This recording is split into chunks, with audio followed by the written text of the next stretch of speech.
All right, well, hello and welcome to my digital town hall conversation. Today we're having a conversation about programs that support high school students as they transition to college, technical training programs, or further education in other ways, particularly first generation students.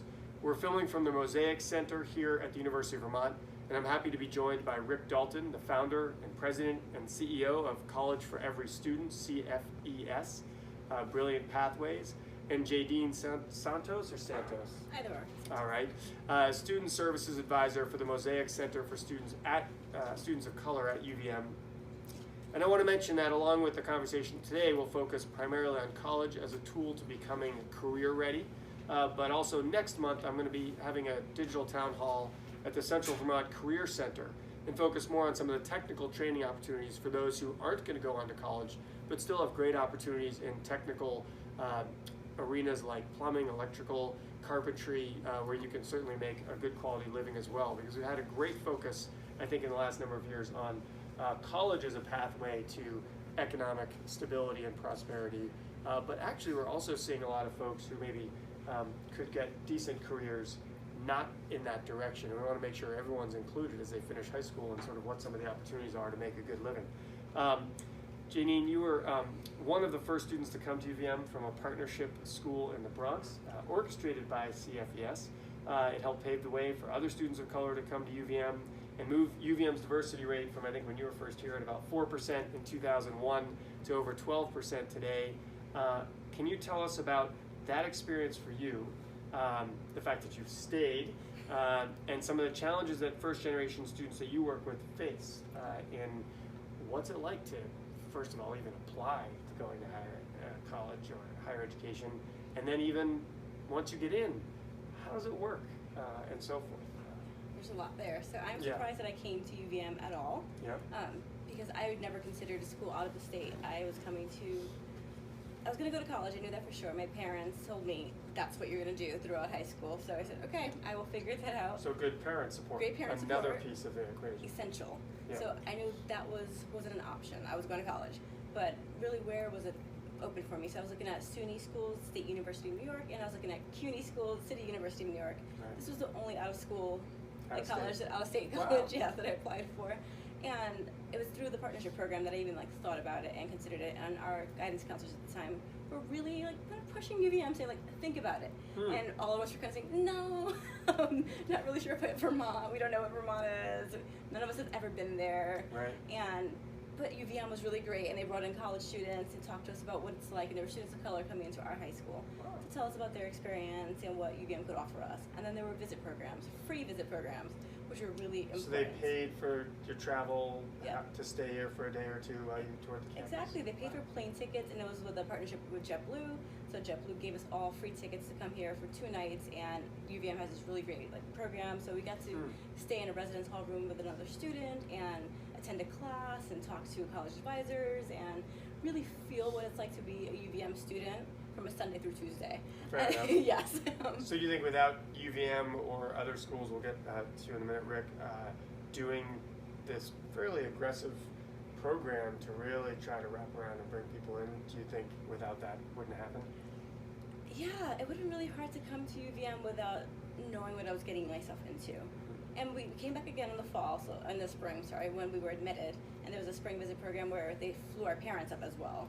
Wow. And so we came to see the university with our parents, went to an admitted student visit day, had that experience again, and that's when we said, okay, this might be it, as long as financially it's okay, as long as we can afford it. And so at that point, we started looking at packages, and UVM came in as close, or actually better than the state university colleges. Really? Nothing near the city university schools, but my option was, okay, so I'm going to go to a city school and stay at home, or go away, and staying at home wasn't an option for me. Yes, I really wanted to get away from New York City and experience a more traditional college environment, and I definitely got that here, but it was hard.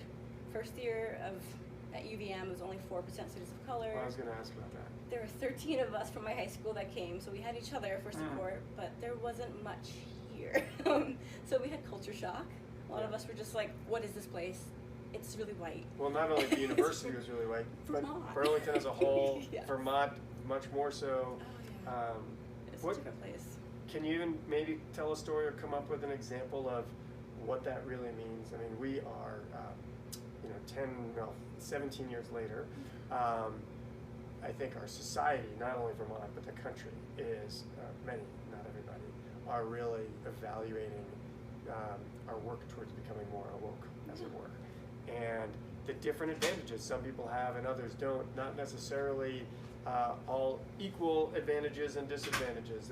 It's a spectrum of different circumstances. But what's a day-to-day situation that someone who looks like me and someone who has family lineage that's had college, and where it's just an expectation and they can flow into this atmosphere comfortably, what might be some of those things that are uncomfortable, either from your experience or that you're working with kids now that they're facing?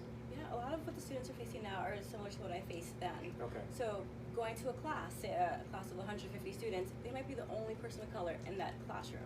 Right. And if you came from New York City, your classroom's pretty much all students of color with a few white students in there. So it's such a different experience to feel like I'm alone. There's nobody that looks like me. My professor doesn't look like me. Other students don't understand me.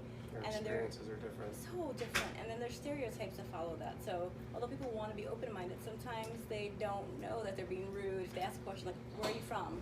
Like, really, where are you from? You know, like when they want to ask about like race or ethnicity, like students feel like I'm different. They're treating me like I'm different and I don't belong. Or when the weekend comes around and they're a low-income student, they can't go out and go like eat at restaurants and go to the clubs because they don't have money to do that. So when friends say, hey, come along, you're like, and you sort of almost have to come up with an excuse why not to, because you don't want to discuss financial differences and so forth. Or they might have to have a job on the weekends and they don't have free time because they have to pay for their own books, or they owe UVM a big bill and they have to pay that bill, and their family can't do it because they're extremely low income.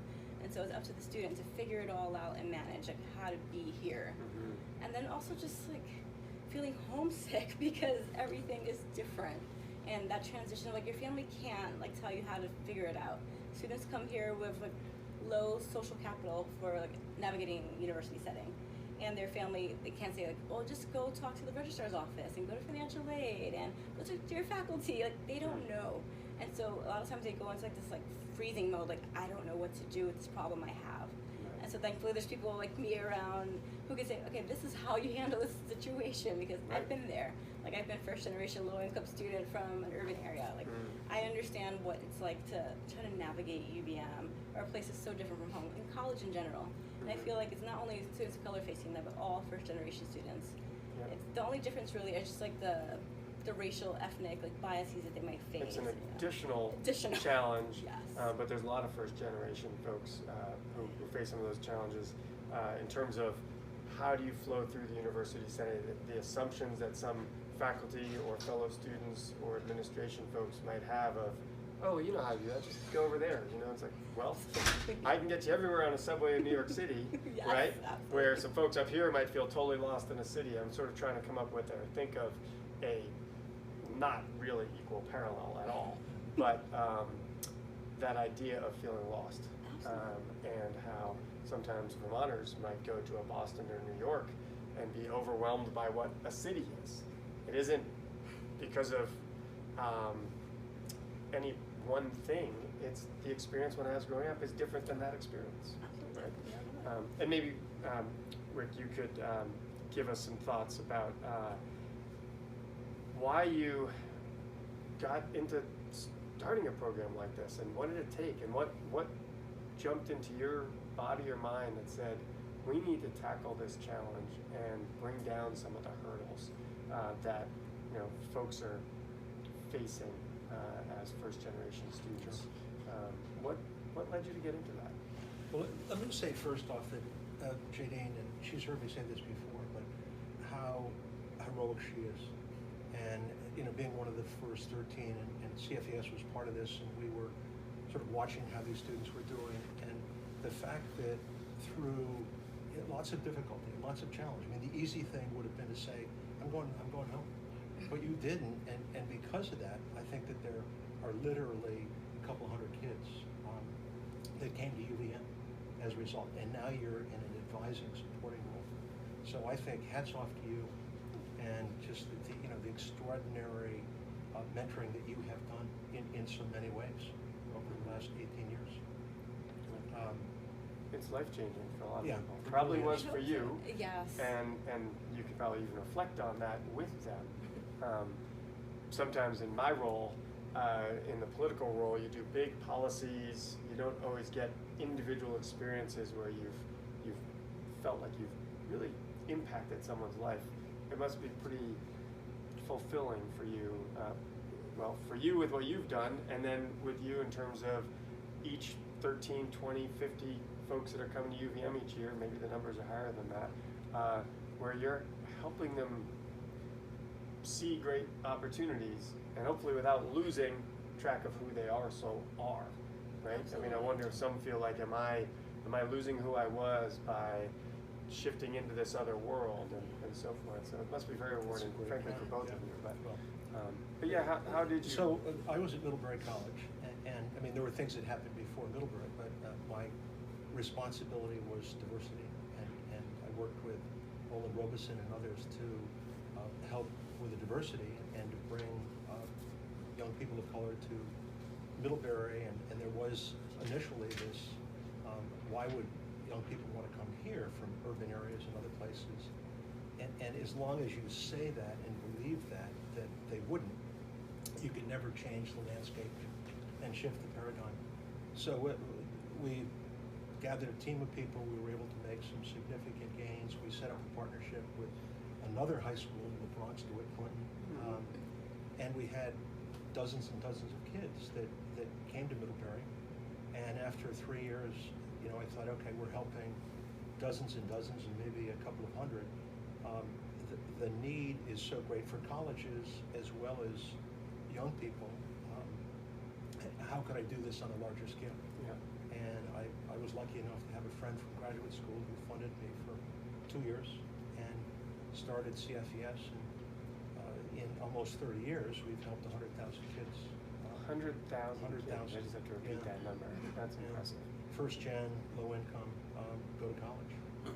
And is that primarily rural and urban as opposed to suburban, or is it all three equally? It's not a whole lot of suburban. I would think, It's yeah. urban and rural. Yeah. About 2/3 urban, 1/3 rural.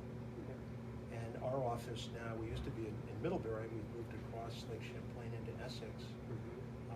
And there's a little bit of an irony because when I would travel in the past, people would say, "Oh, Vermont, you must be from a small town, and how many cows in your backyard," and those sorts of things. And we moved over to Essex, and people assume if you're outside the Northeast and they don't know Essex, The New scale York, of New York's breadth of reality. that you're in an urban area, and Right. here we have 600 people in the community. So we deal with a very rural setting and kids who are from rural schools across the Adirondacks. But we're still in the Bronx, and we're in Brooklyn, we're in Manhattan, we're in 30 states. And we see rural kids as facing today more struggles than urban kids. I was going to ask a little bit about that because Vermont has one of the highest high school graduation rates in the country. We're last in New England and 42nd in the country for then folks continuing on to higher education or college.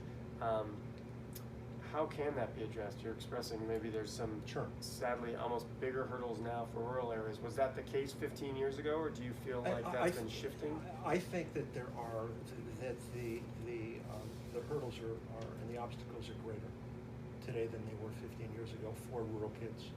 And I think that urban kids, if you're in an urban school, you have Teach for America, you have new people, young people coming in and programs, nonprofits that are there to support you. If you're from many rural areas in the Northeast, what you have, and Vermont of course sees this, decreasing population, an aging population. And what we see in our Adirondack schools is in the last 15 years, using that as the marker, most of the schools have half as many students as they did, again, 15 years ago. And So they've seen a bigger decline in the Adirondacks than we've seen in Vermont. Exactly, yeah.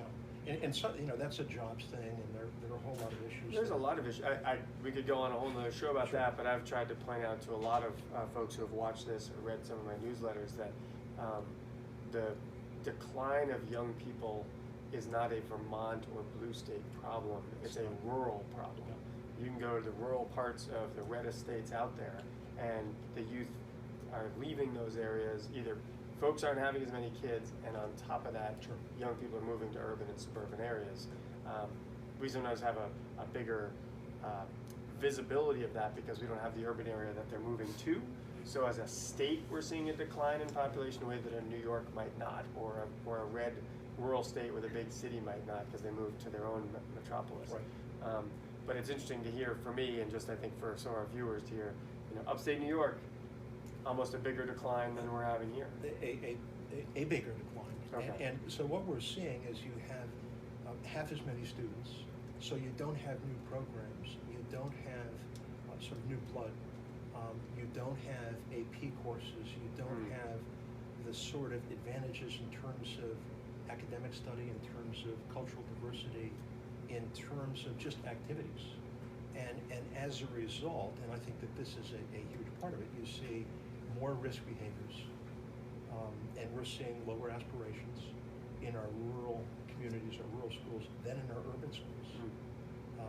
And you see many families who realize that if my son or daughter goes to college, goes to University of Vermont, or goes to SUNY Plattsburgh, or goes to Columbia, or goes to Middlebury, my son or daughter is probably not going to come back to our community. So there's a sense of we want you to stay here and to be part of the sort of the generational family. Well, it's like a different barrier to going to higher education. It's actually like, don't go because we're going to lose you. Absolutely.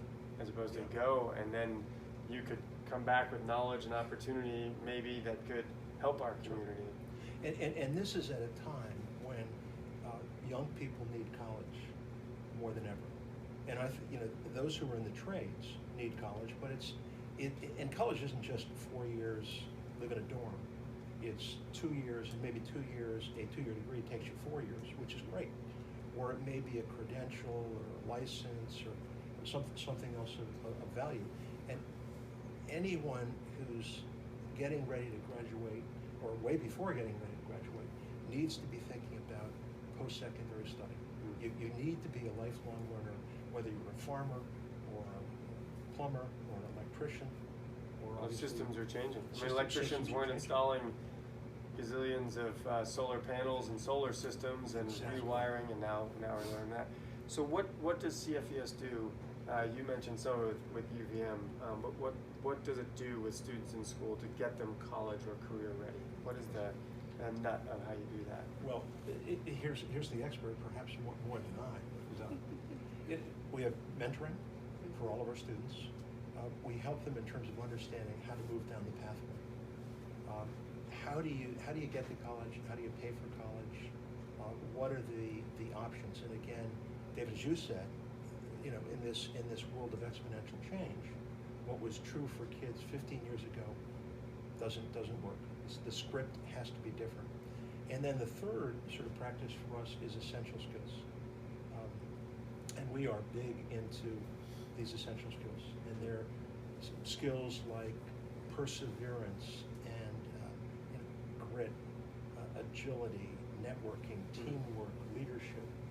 We looked at our students, and we do this Some of every those year. things come from confidence, right? Sure. I mean, grit is, I didn't quite get there, Yeah. I can't do it. Sure. Versus, I didn't quite get there, I'm gonna grit my teeth and get it done.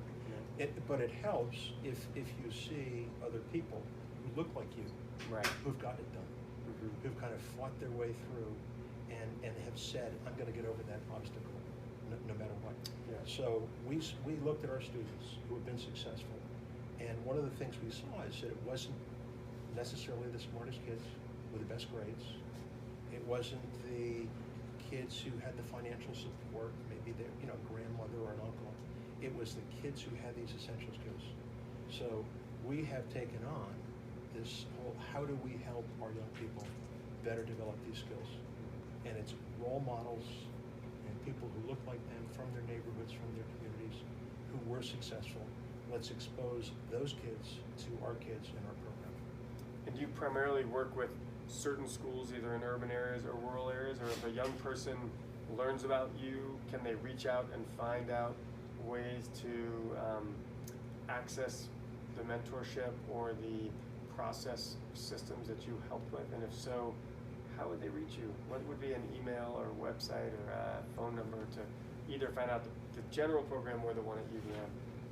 Oh, for UVM, they can just go on our website, the Mosaic Center for Students of Color, and it's like uvm.edu/MCSC. Maybe a little slower. uvm.edu/MCSC, or go to UVM's main page, A through Z, and find Mosaic, and you'll find us there. And so our contact information is there. Students can reach out to anyone on our staff and just set up time to talk on the phone, come in, we can give you a tour of campus, we can talk about what it's really like if you're thinking about UVM, and like if you're a person of color, you're thinking about the challenges that can be here, we can talk to you about it. And we're real with all of our prospective students and say, it's not easy, but we can help you figure it out. We have a lot of students who have navigated UVM successfully and they're happy here. And what about first generation Vermonters who may not be of color, but still don't have that knowledge? Would it be through the Mosaic Center or a different part? I think Trio is probably great for them. Great for them? Trio, okay. SSS. Great. And they're actually just located down the hall from our center. Right. So you all know each other Yeah, and we do. coordinate We're all well friends, and so forth. Yes. Excellent. Yeah. Because not everyone, again, is either of one demographic or another, and clearly there's a lot of different folks who could use some of that support to figure out how to navigate. And also, it sounds like with you, UVM had a lot of financial support, because sometimes Vermonters as well go, whoa, the price tag at UVM is really high. And when one looks deeper into that, which most people don't have the time to do, there's a price tag here, so those that can afford it will pay it to help fund the institution. But UVM has a tremendous amount of financial aid, if I'm not mistaken, particularly for first-time students. Is that For accurate? Vermonters, there's the Catamount Commitment Program. So Pell-eligible Vermonters who get into UVM have their tuition and comprehensive fees covered by scholarships and grants. Yeah. So if they live on campus, they're just responsible for room and board. If they live at home, it's pretty much a free ride. Mm-hmm. And so it works really great, and we take care of those students. So it's for first-generation college students, low-income students. So they have extra eyes on them, a lot of extra eyes.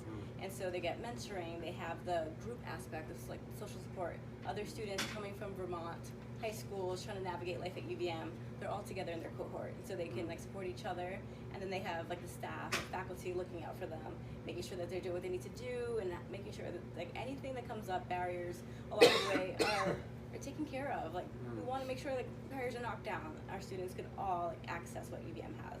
A lot of students don't know how to ask for help, and so programs like this, kind of, you're going to get help from us. We're going to be looking out for you and making sure you're okay. And we're just about UVM in particular. So CFES, is that something that folks contact mostly through their high schools, or can they contact you nationally? Well, it's mostly through their schools. And we work in elementary, middle, and high schools. Oh, great. Yeah. So once we work with the school, then all of those students, or a significant number, become part of CFES. We call them CFES scholars. They get all of the services and opportunities. But if anyone, any of your viewers have an interest in the sort of services that we can provide, give us a call.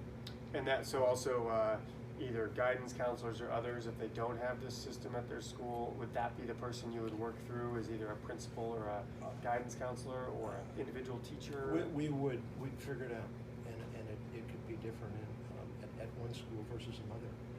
Our plan is to work with next year 5 Vermont schools.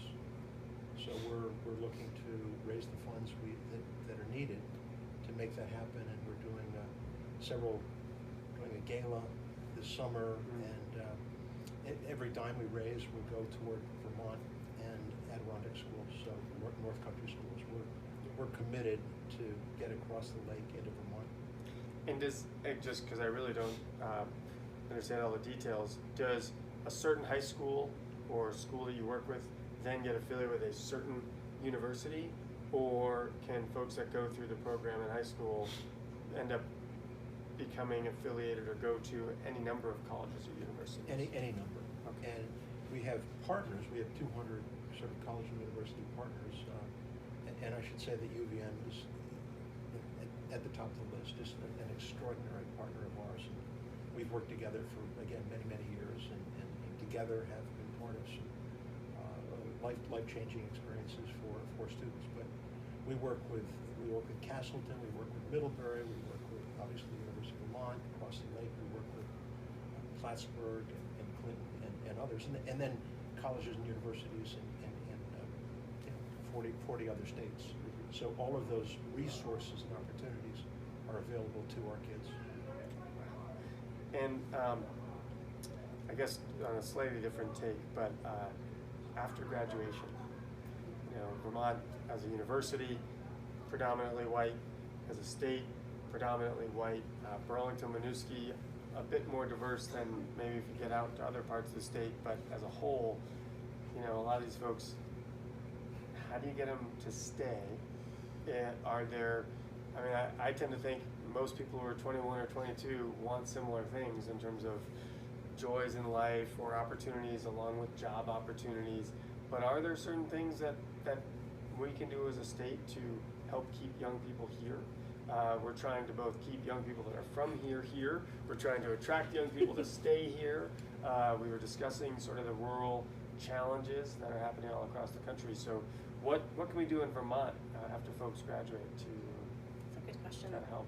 I'm thinking, like, the students that I work with, a lot of them are questioning if Vermont is a home for them, and they're really not sure until they get to that point of senior year and say, like, can I still live here, or do I need to, like, run?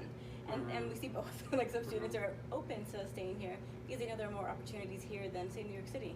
There are more jobs in Vermont than New York City, surprisingly. It's a lot harder to get a job. But if they go back to, say, New York, they have family, they get free housing, they get free food, their bills are covered, and if they're here, they need to do this on their own. Yeah. So what a lot of our students would need is like a grant to just start them off, like first month rent or something, like a place to just get on their feet, figure it out, and then start working. But are there good job fairs that come to UVM and help some of the folks find jobs? We have a career center here, and they're amazing. They have these huge job fairs, and it's mostly all Vermont jobs. Yeah. So I had some students that were there a few weeks ago at the job fair and looking for jobs. Like, I don't want a Vermont job. I don't want to stay in Vermont. So where do I look? I'm like, oh, like your options are a bit limited, but there are a few that you can look at. But for you, you might have to go to the city that you're looking at and go to a job fair there. Right. Because it's harder. Like, we are like trying to get Vermonters to stay in Vermont. Right. Because there are opportunities here, but it's hard to live here. Well, my nephew came from Washington, D.C.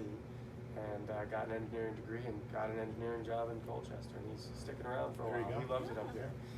But it doesn't work for everyone, and but we've added a little bit of new bodies here. Now we've also heard about some state colleges or colleges in the state, small ones, closing, and Green Mountain College, Southern Vermont College, College of St. Joseph. It's really an epidemic, and it's an epidemic that's not just in Vermont, as my understanding is this is symbolic of small schools closing all across the country. Is CFES or VSAC, state loan student loan program, enough to keep other state colleges from closing? I mean, the numbers, you talk about 100,000 kids, but that's also over 20 odd years. Not maybe fully in your bailiwick, but do you feel like your program could help keep some of these schools in the future from having to close if we could get these programs expanded and more kids coming to these schools? I think no question about it. Why colleges are closing, and especially small private colleges, and even some small public colleges and universities closing or merging. This is a tough time for higher education, and again, it's part of exponential change. It's the learning, it's the jobs, it's yesterday's model doesn't work today, and it can be hard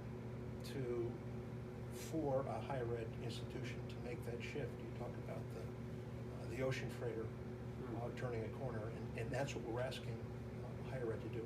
But again, that's another show. I think, but it is, and it's fascinating to me what's going on, and I think we're going to see more of it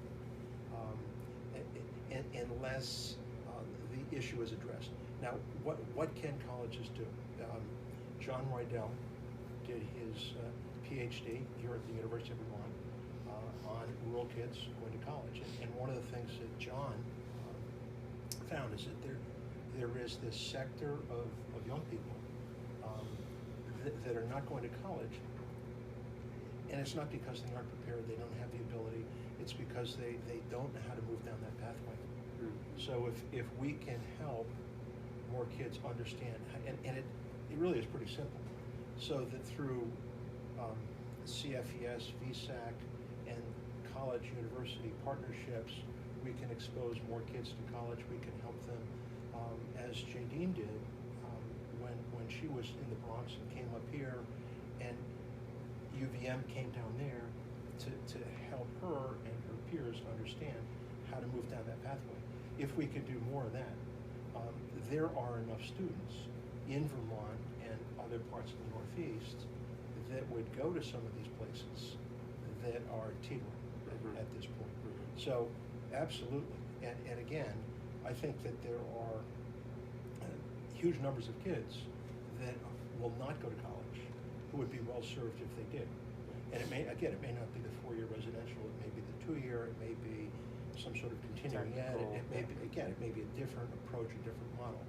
But the kids are there. We need to help the young people understand how they connect, where the value is, and there is huge value. Again, I believe that every kid is graduating from a high school in Vermont needs to be thinking about some sort of post-secondary learning experience. I was thinking about a highway, and it's almost like there's two different on-ramps to higher education. One that's paved and smooth, and families are comfortable and know the route and just take the exit. And the other one is rocky and under construction, and there's boulders, and to navigate it is much more difficult. And some of the work you're doing is trying to help smooth that bumpy road for those first timers. That may not be a metaphor that works, but I think it works very well. But I think that second highway is getting larger. That's right. I mean, it was narrow, and now there are more and more kids that are on that highway or need to get on that highway. Any last thought you want to add before we have to wrap up our program today? Think about college, yeah, like this is not only just to come and learn about an academic subject, but to grow as a person. Like students come here and learn who they are and what matters to them and what they want to do with their life. They don't come in saying, I want to be a doctor, or they might, but coming through this process, you go, I actually want to be an artist. And how do I make that work? I thought I wanted to be a doctor. I didn't end up a doctor after a year and a half here, that's for sure. I changed out of that. Well, we're going to wrap up. I want to thank you both, Jadine and Rick, for your work you've been doing first, then your willingness to share it with some of my folks who are watching this, and hopefully maybe reaching another 5 or 20 potential folks that can help that come through your program. We're going to, you can always watch more of our that's good, digital video town halls, that's a new word to make, at ltgov.vermont.gov if you want to watch past episodes, or on my Facebook page at VTLTGov. If you have other ideas you'd like us to cover, folks you want us to interview, throw us a quick note on our Facebook page. And thank you again. Thank you both for being with us. Thanks, David.